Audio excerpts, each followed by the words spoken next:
Thank you all for applauding and then for awkwardly stopping applauding before I got up here. That's what we do. Pretty good at it. I was taught by the masters that the best way to win over a crowd is first making fun of the host and then making fun of the crowd themselves before you even start doing poems. Did you make fun of the host yet? You guys are witnessing my craft. I wrote down some things here. Did you make fun of the host yet? I'm working on it. Okay.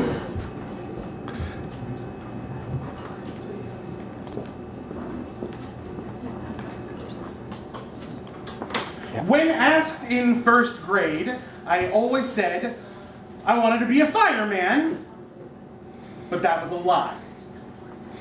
I wanted to be the truck. I dreamed of being named Engine, of driving faster and spitting harder than anything on the road. Well, try as I might, I never became a fire engine, but I mastered the lifestyle.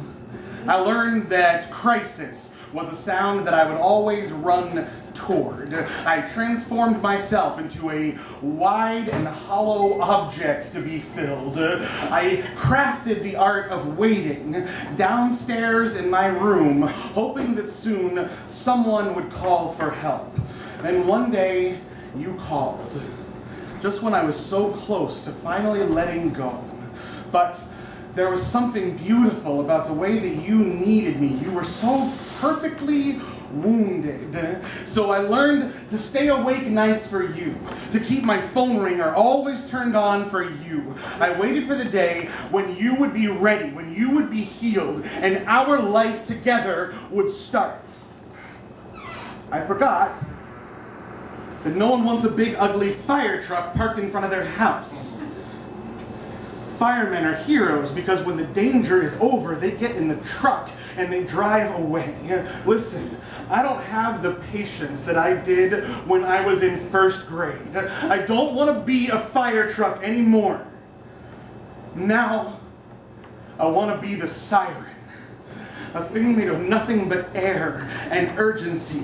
Something that only exists while in use. I am tired of existing between uses. I dream of being breathed into the air above the streetlights, of fading around the corner with the promise that someone out there will have a great story to tell. I want to be a great story to tell. I hold my breath, waiting for the day that someone will arrive.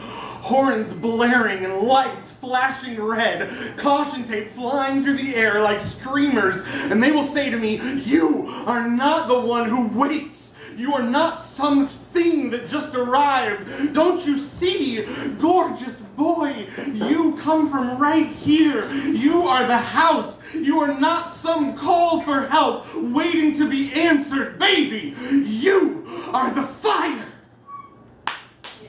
Woo! Yeah! Woo!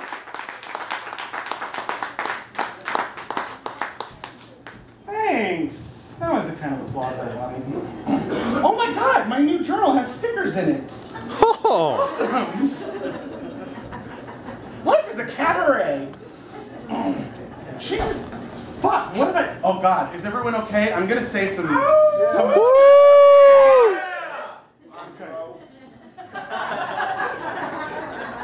I say a lot of them.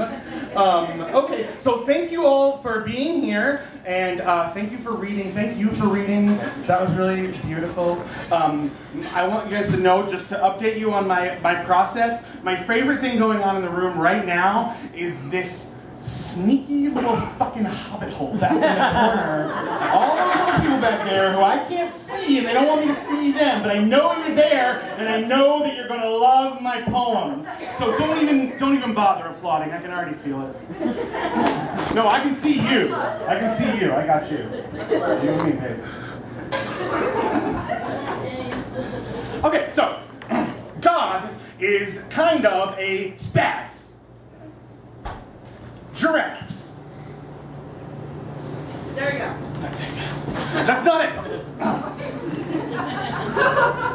Possibly the work of a very smart kid who gets easily distracted. But lucky for us, knowing his weaknesses, God did the responsible thing and created us through evolution. And I have to imagine that he, she, or it must be constantly befuddled by how hard it is for us to figure out what we're supposed to do. See, we've got it wired. The miracle of natural selection is that what we want is the same thing as what we need. We need fuel, we want food. We need safety, we want family. We need to reproduce, right? We want to fuck! The answers have always been the same. Ever since we first started looking up in the sky, as monkeys, as microbes crying out, please, God, when will you be done creating us? And God speaks back in the voice of Tom Waits.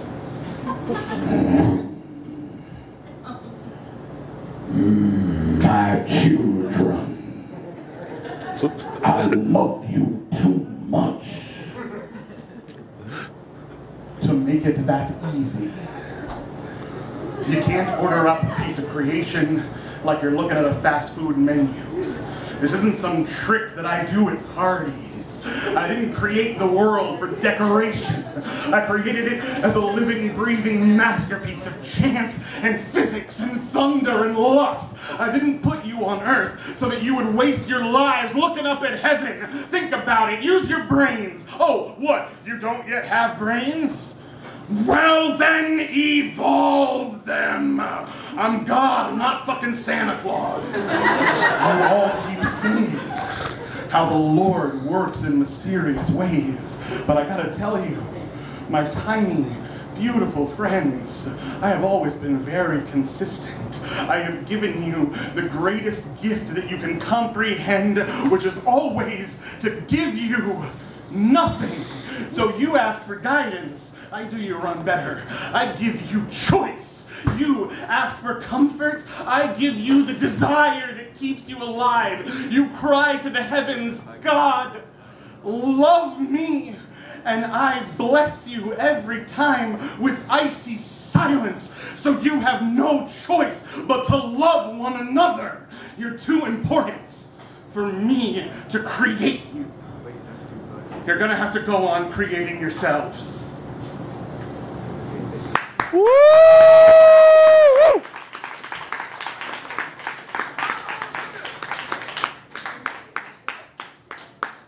I just want to clarify something. My bio doesn't say that I am a locomotive. My work is locomotive. I am just a regular, just a regular train. So just so you know, I don't want to misrepresent myself around this great United States of ours. I like to think of myself as kind of a Terrence. Like Terrence the boxcar. No? Thomas the Tank Engine? Is everyone... It's alright, guys. I can see you as well as you seeing me, so we can interact.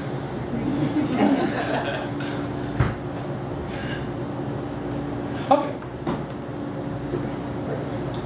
A bear moved into the mansion next door. A very large brown bear, all full of pre-winter fat. The family that owns the mansion is on vacation, or maybe moving to San Carlos, whatever pointless thing people who live in mansions will be doing. But the bear smelled food in the cabinets and smashed in through the French doors on the back deck, and he hasn't left. He has lived there for 3 weeks. At first, he ate as much as he could, very fast, but that soon lost its novelty, and he wandered away from the open freezer door. He sat in all the chairs, then sat in all the chairs again, pretending to be Goldilocks. He turned on the computer, but his fingers were too fat for him to compose anything of great meaning, so he smashed the screen into the wall and was angry not to find any kind of meat parts inside. Anything that gets warm should have meat parts. Bear laid down to sleep in front of the fireplace, but it made him feel macabre, too much like an antique accessory, so he moved into the master bedroom. He sleeps naked on top of the covers. He once tried to ball up the pillows and comforters and form them into the shape of a lady bear, but it was not nearly big enough and came all undone when he tried to nuzzle it too vigorously. He started to think, a mansion is not a great place for a bear, but now that he is here, leaving seems implausible. The other bears would surely scold him for returning to the woods, saying that he had been ungrateful for a great thing. He tries to entertain himself with walking up and down stairs and knocking over lamps and then standing them back up. He turns on the television and roars at the people who do not seem to be frightened but are still unhappy. He goes out through the back door and circles the house a few times, which is kind of like roaming around outside. And he has taken up a form of gardening, which involves him batting at the rose bushes with his claws, leaving large holes of nothing but bare branches. He has eaten nearly everything, including the Halloween candy hidden in the youngest son's bedroom. Every day, his eyes look more sleepy. He climbs the stairs and goes down them again. He likes stairs. They seem almost like magic, like climbing a tree from the inside. He wants to give up eating and focus on stairs. Stairs are the opposite of food. The more you use them, the more they are there. They never run out. All you have to do is just turn around, and there's more of them. Woo!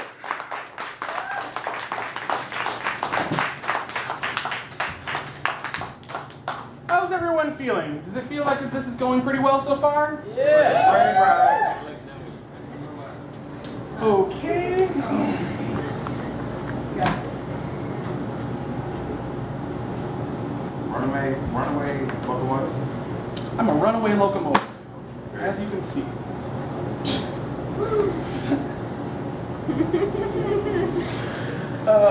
I'm not laughing at myself. I'm laughing at you guys, just so you know.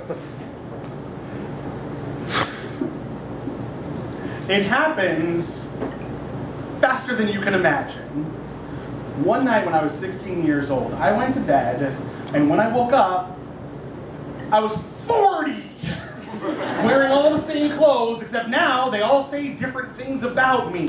And the most strange and horrifying thing to discover is that I am not even ashamed of it. See, every year that I am alive, I have that year pinned in my head as the age of legitimacy, when I'll finally be able to stop apologizing for how many big words I know, when my mother will be able to rest easy knowing that I am truly and finally a lost cause.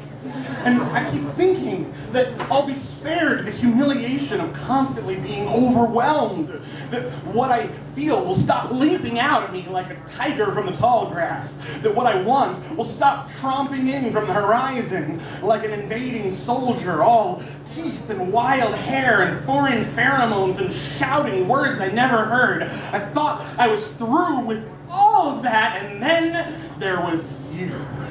And there was you and me, and you did nothing more powerful than take off your shirt. And in a hot, blind second, we went from being simple to complicated, and realized that the language that we had so furiously studied would not be the one actually spoken in this country. See, I am just old enough now that everyone I know is a version of someone else I used to know. The same role with a different actor. And every feeling that I have is a feeling already in progress from when that kind of thing happened to me before, and I don't so much do anything as try not to do what I did last time again, or try to do it exactly the same. Try to describe you in the same perfect words that worked on the last girl, or kiss you at the same well-timed moment, confident with my eyes closed, like the way you know you can feel through your own house in the dark. And the only trouble is, none of that shit works on you, because you are the one thing I thought I would never see. You are something new. I thought that I was prepared.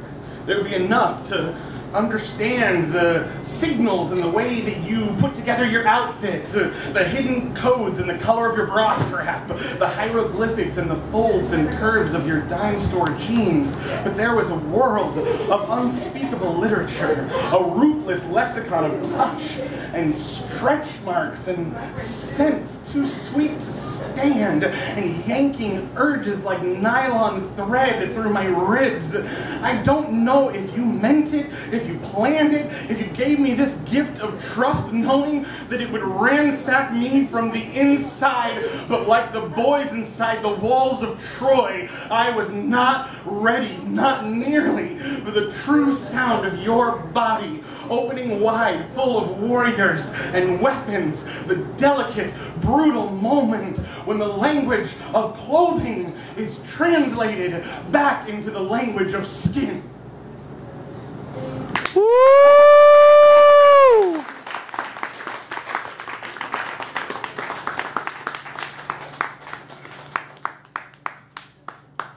I really like reading poetry. Thank you. Okay, so this is my book. It is the diesel-powered Ragdoll. It's really fucking good. It's like super good. It's full of poems, and the poems all are good. Do we get whatever? Anyone who buys the book tonight also gets a unique, I'm going to lie and say one-of-a-kind Incredible Hulk playing card, randomly selected just for you. Free. This is the 6 of clubs, so if you're lucky, you'll get that one. And the caption is, "And Hulk is strongest of all." I think they captured his voice on that one. People are scared. They have just heard the news. All of our dead pets are coming back to life. They are not zombies. Well, you can argue semantics, but they are not decayed. They don't lust for kibbles and brains. They are regular pets, just as they were when they were alive. They are not creepy or sinister, except for the cats, who are creepy and sinister in the same way that they have always been. They all just arrived one day.